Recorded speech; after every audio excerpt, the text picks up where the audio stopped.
Will road check చేస్తుండగా ట్రాప్లో చిక్కుని స్పృహ తప్పాడు. విల్ మేల్కొన్నప్పుడు సూర్యాస్తమయం అయింది. అతను తాడును కట్ చేశాడు. కానీ కింద పడినప్పుడు కింద ఉన్న కత్తి కాలికి గుచ్చుకుంది. అతను నొప్పితో అరుస్తూ కారు వైపు పాకుతున్నాడు.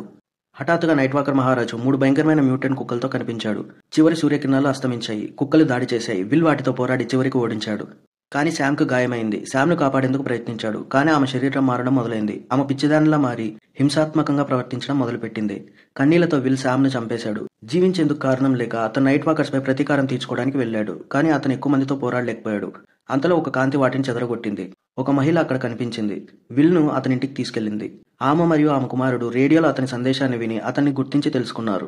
చాలా కాలం తర్వాత మొదటిసారిగా విల్కు కొత్త ఆశ కనిపించింది. కానీ ఆ రాత్రి నైట్ వాకర్స్ మళ్లీ దాడి చేశాయి.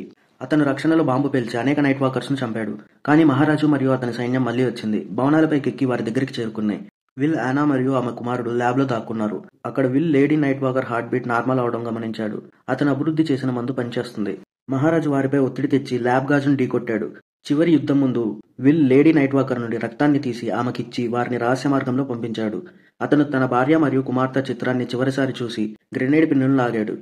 ల్యాబ్ పేలిపోయింది. యానా మరియు ఆమె కుమారుడు పారిపోయారు. వారు చివరి సురక్షిత స్థావరానికి చేరుకున్నారు. విల్ మందు మానవాళి బ్రతికించడానికి చివరి ఆశగా మారింది.